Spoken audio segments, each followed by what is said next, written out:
இப்ப சமீபத்துல 2 இன்சிடென்ட் வந்து நடந்திருக்குங்க. ஃபர்ஸ்ட் இன்சிடென்ட் என்ன அப்டின்னா, பேட் கேர்ள் டீசர் வந்து ரிலீஸ் ஆயிருக்கு. இன்னொரு இன்சிடென்ட் என்ன அப்டின்னா, 3 டீனேஜ் குழந்தைங்க தன்னோட லவ்வர நம்பி போயிருக்காங்க. ஆனா அந்த குழந்தைங்கள வந்து அவங்களோட லவ்வர்ஸ் வந்து நாசம் பண்ணிட்டாங்க. இந்த 2 இன்சிடென்ட்க்குமே ஒரு கனெக்ஷன் வந்து இருக்குங்க. இத வந்து சொன்ன உடனே ஒரு சில பேர் முழிக்கலாம். என்னப்பா இது? இது வந்து ஒரு படத்தோட டீசரு. இது வந்து ரியல்ல நடந்த இன்சிடென்ட்.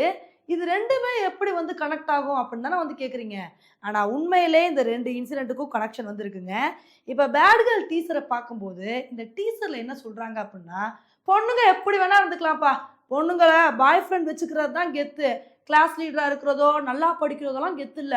பொண்ணுங்க நெனச்சா சரக்கு அடிக்கலாம், யார் கூட வேணா சுத்தலாம், எப்படி வேணா இருக்கலாம். மொத்தத்துல பொண்ணுங்க ஃப்ரீடமா, சுதந்திரமா இருக்கலாம் அப்படின்றது தான் இந்த ஒரு டீசர்ல வந்து சொல்றாங்க.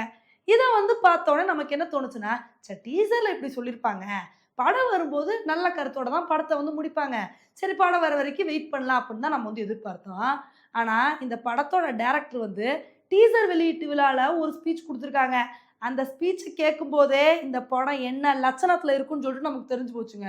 ஏன்னா, அவங்க என்ன சொல்லியிருக்காங்க அப்படின்னா, பொண்ணுங்க மட்டும் ஏன் பத்தினியா இருக்கணும், பூ வச்சுக்கணும், மென்மையானவங்களா இருக்கணும், இது மாரிலாம் எங்களுக்கு வந்து கண்டிஷன் போடாதீங்க. இதெல்லாம் எங்களுக்கு கேட்கும்போது, எங்களுக்கு ரொம்ப ப்ரெஷரா வந்து இருக்கு. இவ்ளோ ரெஸ்பான்சிபிலிட்டீஸ எங்க ஷோல்டர்ல தூக்கி நாங்க வைக்க முடியாது. பெண்கள் வந்து மனிதர்களா இருந்தா போதும். புனிதர்களா இருக்கணும்னு அவசியம் இல்ல. ஆண்கள வச்சு எப்படி படம் எடுத்தாலும் பார்க்குறீங்களே, அவங்களோட ஐடியாலஜி எல்லாத்தையுமே கேட்குறீங்களே, அதே மாரி பெண்களையும் அதே மாரி பாருங்க. எங்களுக்குன்னு ஒரு சில ஐடியாலஜிஸ் வந்து இருக்கு. இத வந்து நீங்களும் புரிஞ்சுக்கோங்க. எனக்கு வந்து பெண்கள தியேட்டருக்கு கொண்டு வரணும்னு ஆச. அதுக்காண்டி தான் இந்த மாரி ஒரு படத்த எடுத்திருக்கேன் அப்படின்னு, இது மாரி பேசுறாங்க. இதுல இருந்தே தெரிஞ்சு போச்சு இந்த படம் வந்து என்ன லட்சணத்துல வந்து இருக்க போதுன்னு. இப்ப இந்த டீசருக்கும் இந்த ரியல் இன்சிடென்ட்டுக்கும் என்ன சம்மந்தம் அப்படின்னு தானே வந்து கேட்குறீங்க. இந்த டீசர்ல என்ன சொல்றாங்க? பொண்ணுங்க யார வேணா லவ் பண்ணிக்கலாம், எப்படி வேணா இருந்துக்கலாம், சுதந்திரமா இருக்கலாம் அப்படின்னு தான் வந்து சொல்றாங்க. இதே மாரி தானே அந்த 3 டீனேஜ் பொண்ணுங்க தன்னோட லவ்வர்ஸ நம்பி போனாங்க.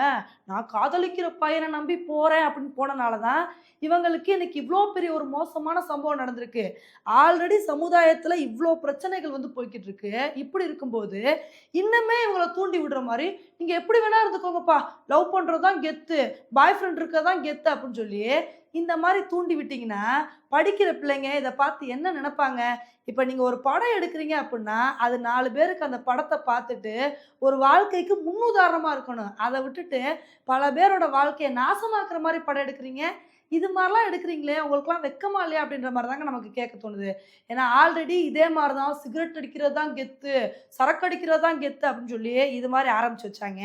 ஹீரோஸ்லாம் வரும்போது சும்மா வரமாட்டாங்க. சிகரெட் குடிச்சுக்கிட்டே வரது, சரக்கு அடிச்சுக்கிட்டே வரதுன்னு சொல்லிட்டு போடுவாங்க. ஆனா, கீழயே டேக்லைன் "மது அருந்துதல் உடல் நலத்திற்கு கேடு. சிகரெட் குடிப்பது உடல் நலத்திற்கு கேடு" அப்படின்னு சொல்லிட்டு குட்டியா லைன மட்டும் போட்டுக்கிறது. அத வந்து பார்த்துட்டு இப்ப வரைக்கும் எத்தனையோ பேரு, இந்த மாரி இருக்கிறது தான் கெத்து. இவங்க தானே ஹீரோவா இருக்காங்க. அது மாரி நம்மளும் ஹீரோ ஆகணும்னா இப்படிலாம் பண்ணணும்னு சொல்லி, ஆல்ரெடி யங்ஸ்டர்ஸ் வந்து ஒரு மோசமான பாதையை நோக்கி ஒரு சில பேர் போய்க்கிட்டு இருக்காங்க.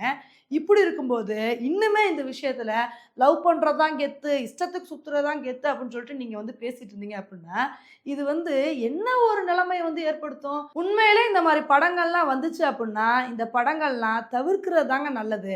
ஏன்னா, இந்த படங்கள நம்ம புறக்கணிச்சா தான், அடுத்து இந்த மாரி படங்கள் வந்து வர்றதுக்கு யோசிப்பாங்க. இந்த மாரி படங்கள எடுக்க மாட்டாங்க.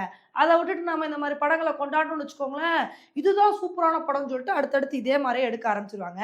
அதனால இனிமேல் இந்த மாரி படங்கள் வர்றதும், வராம இருக்கிறதும் நம்ம கையில தான் வந்து இருக்கு.